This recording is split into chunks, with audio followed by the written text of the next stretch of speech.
Welcome students. आज हम लोग सेकंड चैप्टर के में दूसरे टॉपिक को डिस्कस करेंगे जिसका नाम है बॉयलर प्रॉब्लम। जैसे कि आप सभी देख सकते हैं कि मैंने आपको स्लाइड में यहाँ पे लिखा हुआ है।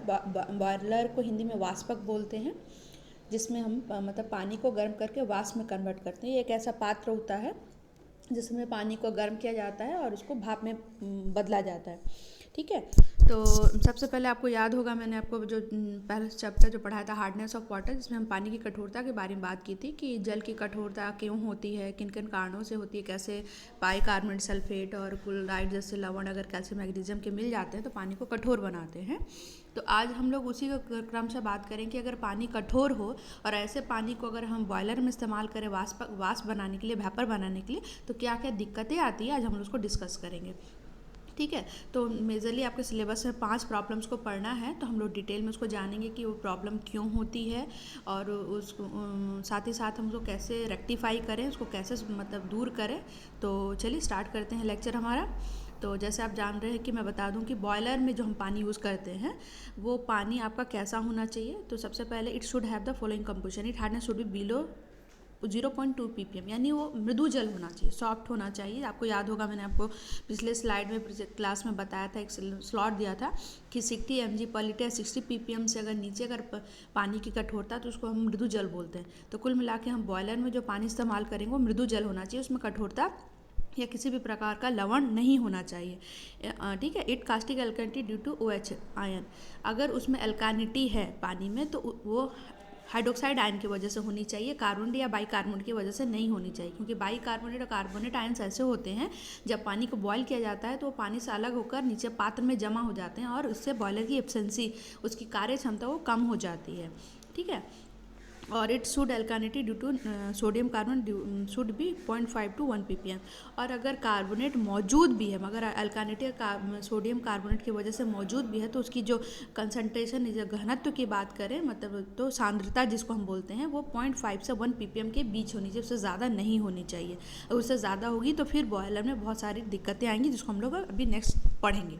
ठीक है, तो सबसे पहले आपको बता दूं कि बॉयलर क्या होता है। मैंने आप देखिए बॉयलर या वाष्पक जिसको हमने बोले एक बंद पात्र होता है, क्लोज वेसल्स है। ठीक है, जिसमें जल या कोई अन्य द्रव गर्म किया जाता है। इसे गर्म करने उबालने, मतलब गर्म भी करना तो किस हद तक करना, उसके बॉइलिंग पॉइंट तक गर्म करना, उसको उबालना है। से उत्पन्न वाष्प को बाहर निकालने की समुचित व्यवस्था भी होती है, जिससे वाष्प को विभिन्न प्रक्रमों या गर्म करने के लिए उपयोग में लाया जा सके।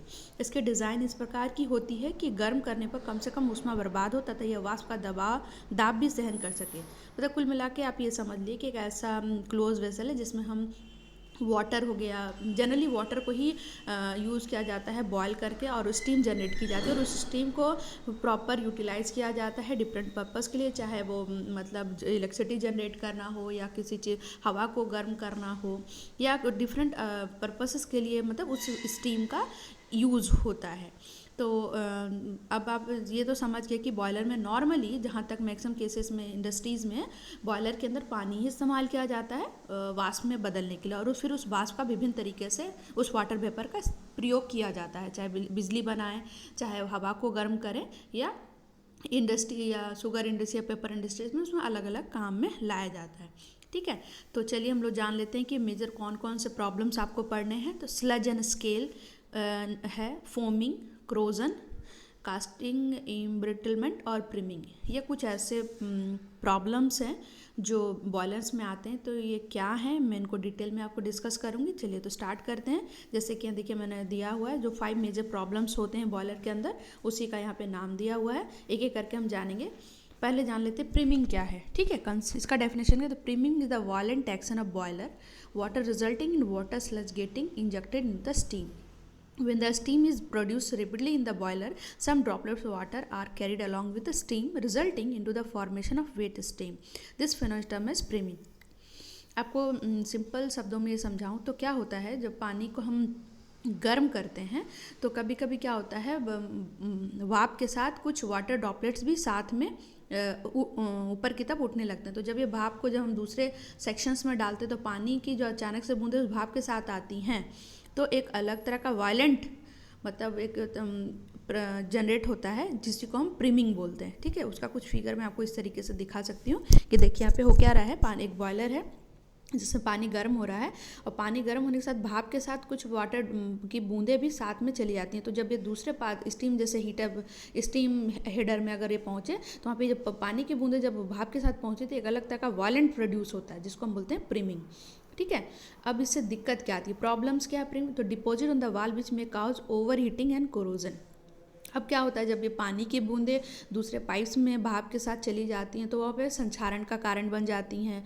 उसके बाद वो फिर कहीं पानी कहीं अगर कहीं ऐसे मुड़े हुए जगह पे जमा हो जाए तो वो बहुत ज़्यादा फिर ओवर हीटिंग का रीज़न बन जाता है। Reduce produce quality which affect the heat transfer rate, high steam consumption of from same power output, life of boiler and its components subject to danger.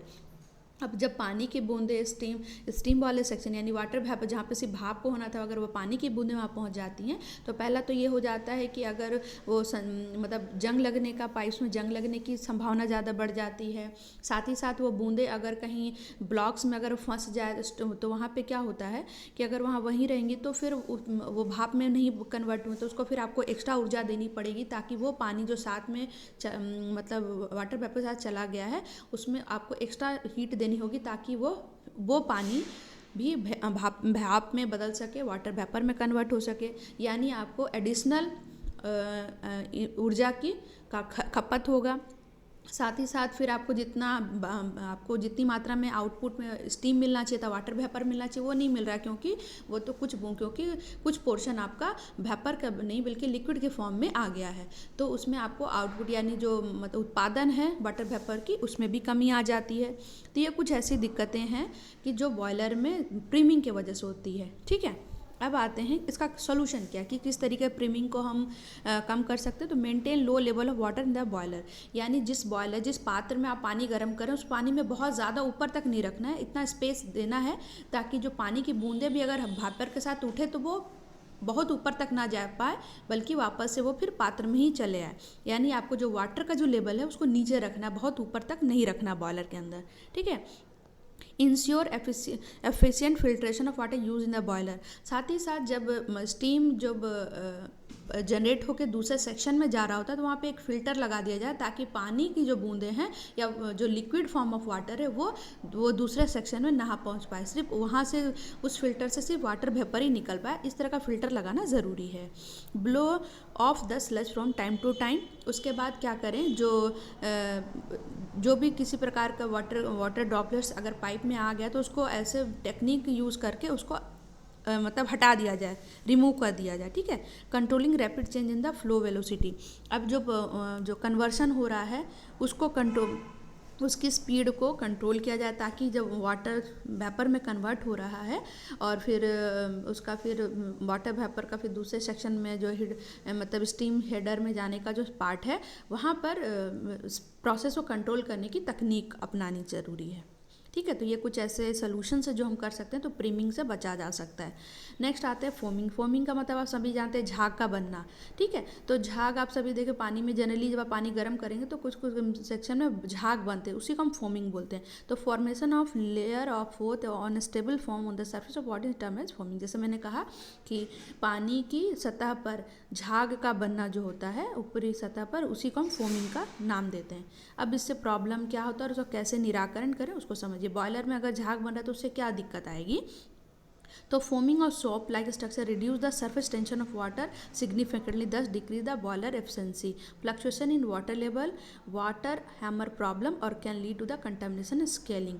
अब देखिए, अगर पानी में झाग ज़्यादा बनेगा तो पानी की जो प्रोसेस है बॉइलिंग पॉइंट में तुरंत वेपर कम में बदलना उसमें डिले होगा, टाइम बहुत ज़्यादा लगेगा, बहुत ज़्यादा ऊर्जा खर्च होगी, तब जाके पानी वेपर में बदलेगा। ऊपर झाग होने की वजह से जो बॉयलर की एफिशिएंसी है उसमें कमी आ जाती है, क्योंकि होता क्या है ऊपर झाग होने से जो सरफेस टेंशन होता है वो कम जाता है और जो वाटर लेवल है वो क्लियर समझ में नहीं आता, फ्लक्चुएट होता है, मतलब कितना पानी अपने बॉयलर में डाला वो समझ में नहीं आता है। ऊपर झाग होने की वजह से वो विजिबिलिटी नहीं रहती, तो इस वजह से अगर फ्लक्चुएटी बनी रहती है, तो अगर डिफरेंस इतना ज़्यादा क्लियर नहीं रहेगा कि आपने कितना पानी बॉयलर में डाला है, तो आपको मतलब ऊर्जा प्रोवाइड करने में कितना आपको ऊर्जा देनी है ताकि वाटर वेपर में कन्वर्ट हो सके, उसमें दिक्कत आ सकता है। साथ ही साथ झाग अगर पानी में है तो इसका मतलब ये है कि जब पानी वाटर वेपर में कन्वर्ट होगा तो स्केल से यानी बहुत ज़्यादा बनेंगे, क्योंकि उसमें यानी लवण है, तभी उसमें झाग का थोड़ा बहुत फॉर्मेशन हुआ है, तो कहीं ना कहीं वो स्केल का फॉर्मेशन का एक कारक बन जाता है। अब इसको हम कैसे दूर करें, तो use of anti forming agent such as castor oil anti forming agent neutralize the effect of surface tension. होता क्या है कि पानी में जो झाग बन रहा है उसको दूर करने के लिए आप एंटी फॉर्मिंग एजेंट का इस्तेमाल कर सकते हैं, जो कि झाग को बनने नहीं देगा, सरफेस टेंशन को क्या करेगा, न्यूट्रलाइज कर देगा, इफेक्ट जो है सरफेस टेंशन का न्यूट्रलाइज कर देगा। तो उसके लिए आप कैस्टर ऑयल का इस्तेमाल कर सकते हैं ताकि झाग ना बने।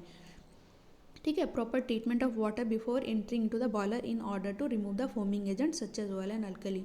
पानी में नॉर्मली तेल या अल्कली के होने के वजह से ही पानी में झाग बनता है, तो हम इस चीज़ को श्योर करें, मतलब ये पहले से हम पानी में मौजूद तेल और जो अल्कली के अगर तत्व मौजूद हैं तो उनको पहले हम दूर करें, उसके बाद हम उस पानी का इस्तेमाल बॉयलर के अंदर करें। ठीक है। Addition of sodium aluminate has prove to be an effective way to remove oil traces by intervening oil drops. साथ ही साथ इसमें एक और आप रिएजेंट रसायन है जिसका आप इस्तेमाल कर सकते हैं ताकि पानी में फोम ना बने, जिसका नाम है सोडियम एल्यूमिनेट। ठीक है। ये पानी में झाग को नहीं बनने देता अगर आप इसको पानी में मिला देते हैं तो। ठीक है। अब आते हैं स्लज एंड स्केल्स पर। Sludge in a boiler water is continuously evaporated to form steam. This increases the concentration of dissolved salt, finally a stage in which when the ionic product of these salt exceed their solubility product, and hence they are thrown out as a precipitate. If the precipitate formed are soft, loose and slimy, they are known as sludge, while if the precipitate is hard and adhering on the inner wall, it is called scale. Sludge और scale में ज़्यादा difference नहीं है। होता क्या है कि जो टेम्प्रोरी हार्डनेस पानी में होती है, मतलब कार्बोनेट या बाइकार्बोनेट पानी में अगर कैल्शियम मैग्नीशियम के मौजूद होते हैं, तो जब पानी को हम गर्म करते बॉयल करते हैं कंटिन्यूसली, जब वो इवापोरेट होता है तो उसके जो साल्ट होते हैं वो पानी से अलग होने लगते हैं। ठीक है।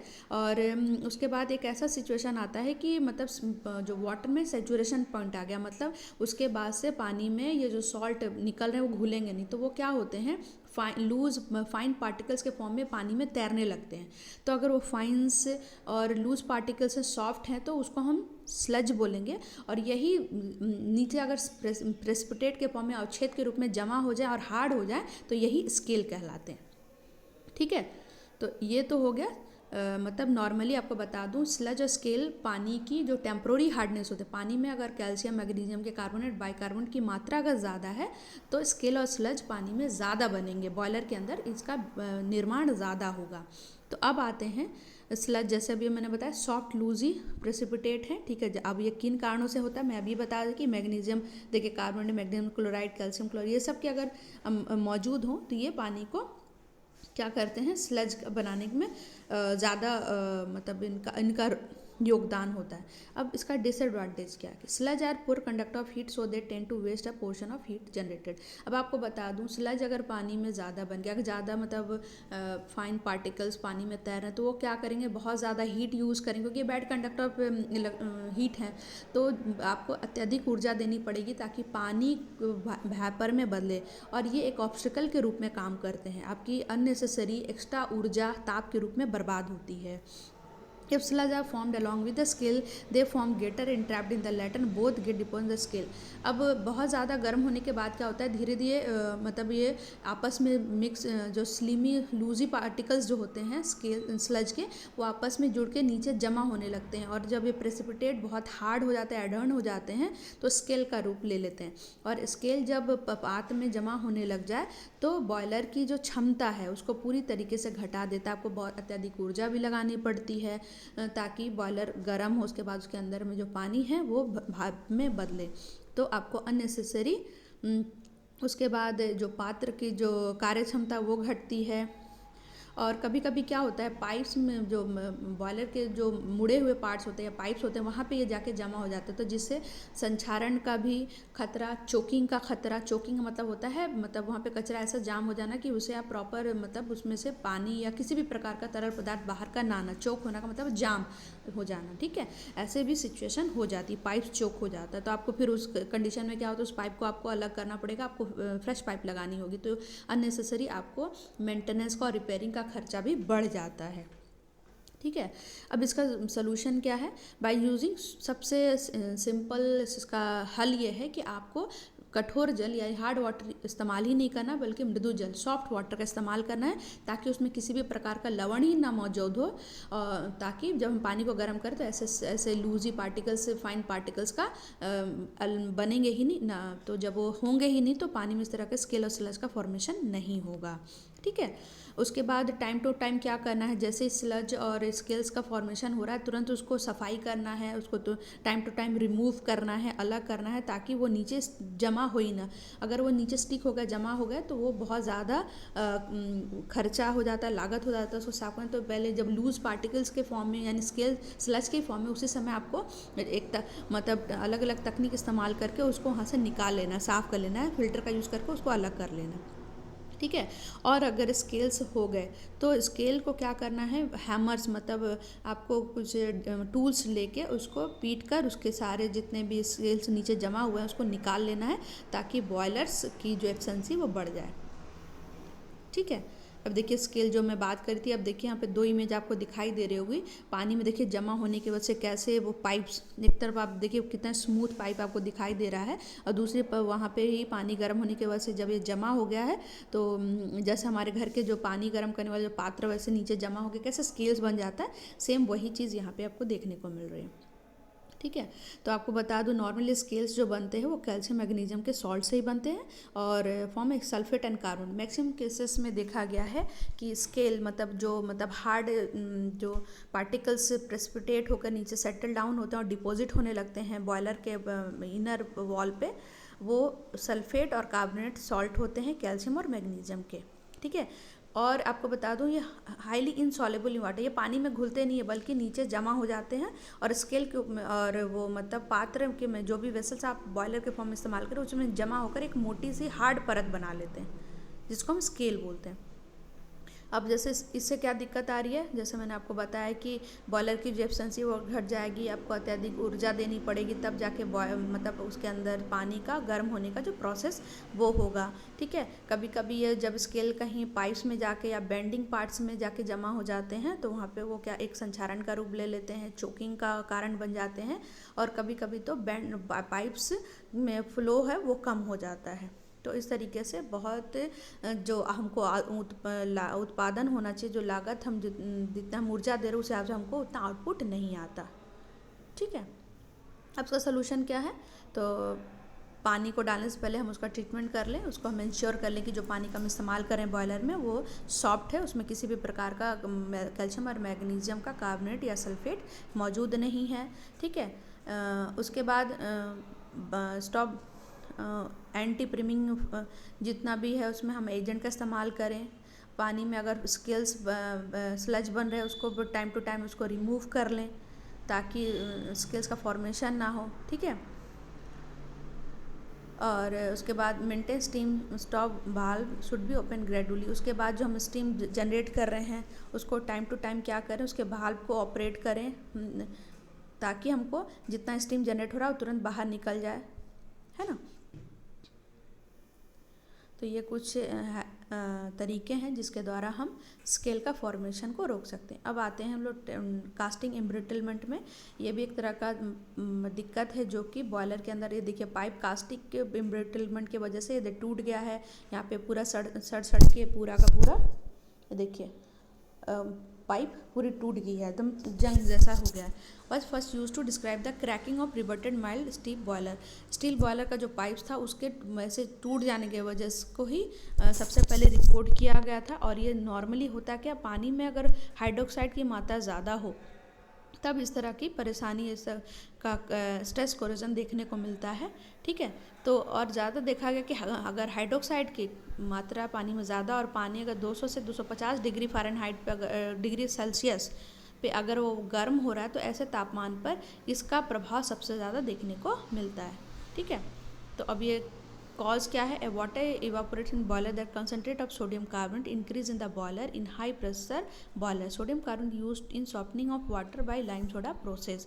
Due to this some sodium carbonate may left behind in the water as a concentration of sodium carbonate increases. You undergo hydrolysis to form sodium hydroxide.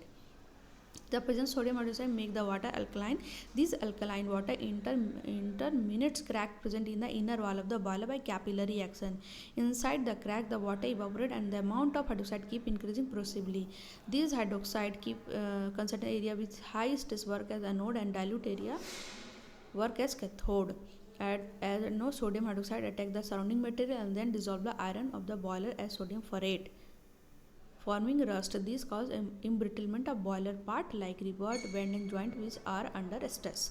आपको मैं इसको सीधे मतलब अगर मैं समझाना चाहूँ तो होता क्या है कि आपको मैं बता दूँ, पानी को सॉफ्ट करने के लिए सोडियम कार्बोनेट का इस्तेमाल किया जाता है।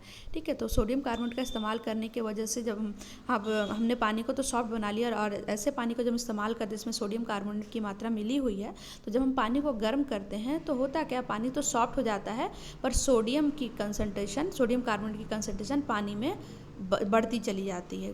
वाटर तो वेपर के फॉर्म में बदल गया पर sodium carbonate concentration at least boiler के अंदर रह जाता है। ठीक है, तो अब ये सोडियम कार्बोनेट जो है वो क्या होता है, पानी के साथ हाइड्रोलिसिस होकर सोडियम हाइड्रोक्साइड बना देता है, यानी अब रिएक्शन देख सकते हैं NaOH।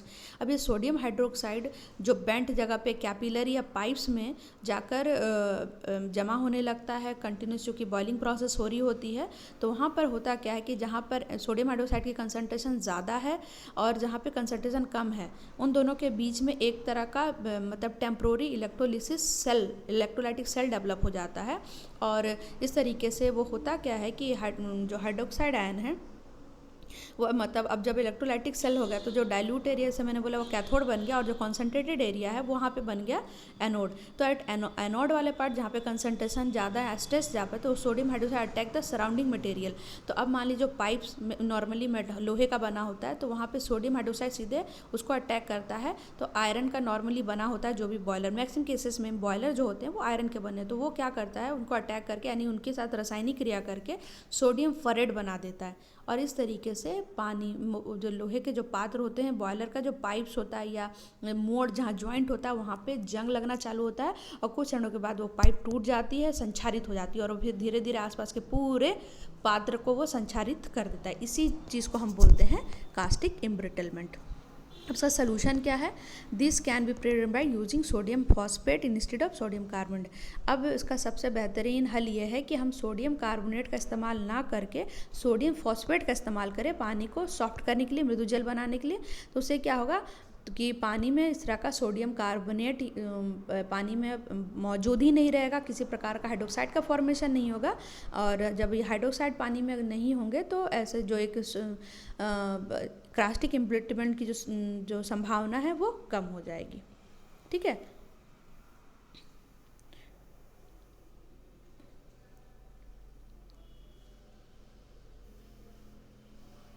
अब एक लास्ट टॉपिक है संक्षारण, जिसको कोरोजन बोलते हैं। देखिए किस तरीके से लोग जो बॉयलर है उसका पात्र पर संक्षारित हो गया है। तो ये क्या होता है? The active destruction of boiler material through pitting action in terms corrosion, it is the process of continuous decay और disintegration of the boiler material due to electrochemical action of the dissolve oxygen with the boiler metal. होता क्या है, पानी में boiler जो वाष्पक है जिसमें पानी उबालने का जो हम काम करते हैं वो पानी में अगर सॉल्ट मिले होते हैं तो वहाँ पे मैंने जैसे आपको बताया कि अगर सोडियम हाइड्रोक्साइड अगर पानी में मौजूद है तो एक सिंपल सा इलेक्ट्रोकेमिकल सेल डेवलप हो जाता है, क्योंकि पानी में ऑक्सीजन भी घुला रहता है। तो उसके मदद के वजह से वो पात्र के जो आयरन है उसको कन्वर्ट कर देता है सोडियम फेरेट में, और इस तरीके से जो हमारा आयरन है जो है वो संक्षारित हो जाता है, इसी को हम लोग संक्षारण का नाम देते हैं। ठीक है, अब इससे दिक्कत क्या आएगी, अब अगर आपका पात्र संक्षारित हो रहा है तो वो आपको क्या होगा, आपको कुछ समय के बाद आपको नया बॉयलर खरीदना पड़ेगा, रिप्लेस करना पड़ेगा, मेंटेनेंस का खर्चा बहुत आएगा। ठीक है, उसके बाद जो क्षमता है, कार्य क्षमता है वो कम, बॉयलर की कम हो जाएगी। लीकेज की प्रॉब्लम, क्योंकि जंग लगने से सबसे पहले होल्स बनते हैं, छेद होता है, रिबर्ट्स टूट जाते हैं, जॉइंट्स में बेंडिंग आ जाती है, तो लीकेज प्रॉब्लम आने के वजह का भी बहुत बड़ा एक इश्यू हो जाता है। तो आपको नए सिरे से उसका मेंटेनेंस का खर्चा बढ़ जाता है, बॉयलर की जो लाइफ है वो कम हो जाती है, और पूरा कभी कभी मतलब जो आपका जो ऊर्जा जो उत्पादन है उसमें भी कमी आती है। अब सोल्यूशन क्या है, एडिशन ऑफ हाइड्रोजन और सोडियम सल्फाइड कोरोजन को रोकने के लिए आपको कुछ रसायन का इस्तेमाल करना है जो कि इलेक्ट्रोकेमिकल सेल को बिल्डअप होने ही नहीं देगा, बनने ही नहीं देगा। तो इससे आपका जो लोहा है, जो आयरन है, वो संक्षारित नहीं होगा। तो वो रसायन का नाम है हाइड्रोजन, सोडियम सल्फाइड और सोडियम सल्फाइड। ठीक है, अब by mechanical aeration under high temperature and vacuum condition, और मैकेनिकल एरेशन के द्वारा भी हम संक्षारण को रोक सकते हैं। तो इस तरीके से हमने देखा कि किस तरीके से फोमिंग, स्लज स्केल, प्रीमिंग और कोरोजन और कास्टिक एम्ब्रिटलमेंट बॉयलर को नुकसान पहुंचाते, साथ ही साथ हमने किस तरीके से उसको दूर किया जाए उसके बारे में भी जाना। और नेक्स्ट क्लास में हम लोग म्युनिसिपल वाटर ट्रीटमेंट के बारे में पढ़ेंगे। ठीक है स्टूडेंट्स, आज के लिए इतना ही। Thank you.